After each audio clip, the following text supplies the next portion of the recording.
कंजलोचन कंजमुख कर कंजपद कंजारुणम।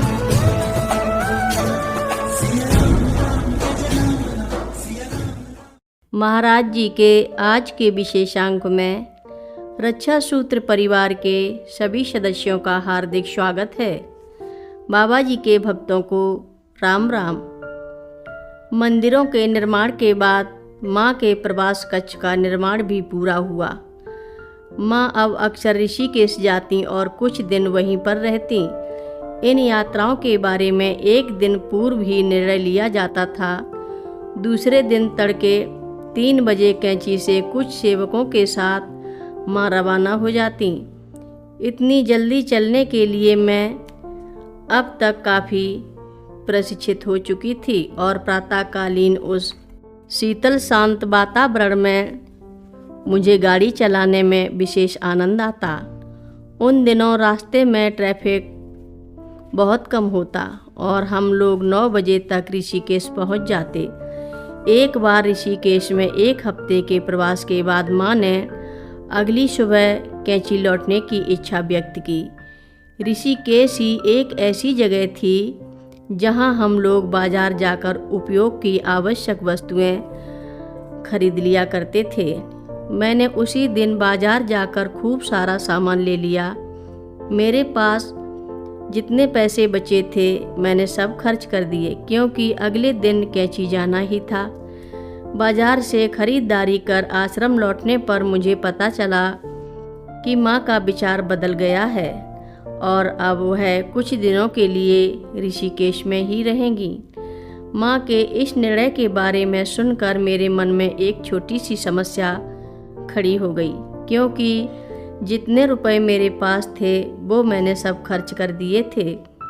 मेरी cheque book भी साथ में नहीं थी। उन दिनों आज की तरह ATM पेटीएम की सुविधा नहीं होती थी। छोटी माता जी की दवाइयाँ मैंने कैंची से कम मात्रा में ही साथ रखी थी, क्योंकि ऋषिकेश में ये सब आसानी से प्राप्त हो जाती थी। पर अब उनकी दवाएं खरीदना आवश्यक था। उस रात देर तक मुझे नींद नहीं आई। वहाँ पर किसी से रुपए मांगना भी उचित नहीं लगा। काफ़ी सोचने के बाद मैंने अगले दिन ही अपना कैमरा बेच देने का निर्णय लिया। कैमरे की दुकान वाले अपनी जान पहचान के ही थे। बहाना भी सोच लिया कि कैमरा पुराना हो चुका है, इस वजह से नया लेने का विचार है। मैं अगली सुबह 4 बजे उठी तो देखा दोनों माँ अपने कक्ष में नहीं थीं। चौकीदार ने मुझे बताया कि माँ मंदिर गई हैं। वह दिसंबर का महीना था, बाहर बहुत ठंड थी और कोहरा भी घना था। जब माँ कमरे में वापस लौटी तो उन्होंने मुझे बताया कि हनुमान जी के मंदिर के सामने एक साधु महात्मा बैठे हैं और मुझसे रसोई से चाय ले जाकर उन साधु बाबा को देने के लिए कहा। माँ ने मुझसे यह भी कहा कि वह साधु देखने में थोड़े डरावने से लगेंगे, परंतु मुझे उनसे डरने की ज़रूरत नहीं है। मैं जब चलने लगी तो माँ ने अपना काला कंबल मेरे कंधे पर डालकर उस कंबल को भी साधु बाबा को दे देने के लिए कहा और फिर बोली, तू डरना मत। मैं एक कुल्हड़ में चाय लेकर हनुमान जी मंदिर में गई। वहाँ मैंने देखा कि एक विशालकाय व्यक्ति मंदिर के आगे रखी गीली रेत के ढेर पर लेटे हुए थे। कमर में एक मटमैले कपड़े के अलावा उनके शरीर पर कोई वस्त्र नहीं था। चेहरे का रंग काला था और सिर पर अस्त व्यस्त जटाएं थीं।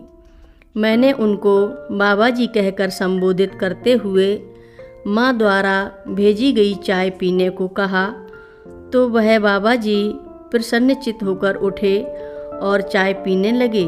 चाय पीते हुए मैंने उनके लंबे नाखून और एक अंगुली में धातु का छल्ला पहने देखा, जो कि उनके मांस में धंस चुका था। मैंने एकाएक उनसे पूछा कि अगर उस छल्ले से उनको कष्ट हो रहा है तो मैं साबुन और गर्म पानी लाकर उसे निकाल सकती हूँ। मेरे ऐसा कहने पर वह साधु बाबा मुस्कुरा दिए और बोले, नहीं नहीं, ये तो मैंने ग्रह शनि को पकड़ रखा है। चाय का घूंट लेते हुए फिर से बोले, तू जन्म भर यही सेवा करेगी, तेरे पास गाड़ी भी होगी, पैसा भी होगा, सब कुछ होगा और जीवन मंगलमय होगा, याद रखना। कथा लंबी है, आगे की कथा सभी भक्तों को अगले भाग में सुनाएंगे। महाराज जी की कथाएं सुनने के लिए रक्षा सूत्र चैनल को सब्सक्राइब करें, शेयर करें और लाइक करें। घंटी बजाना ना भूलें। कमेंट बॉक्स में लिख भेजें, जय नीव करोरी बाबा जी महाराज।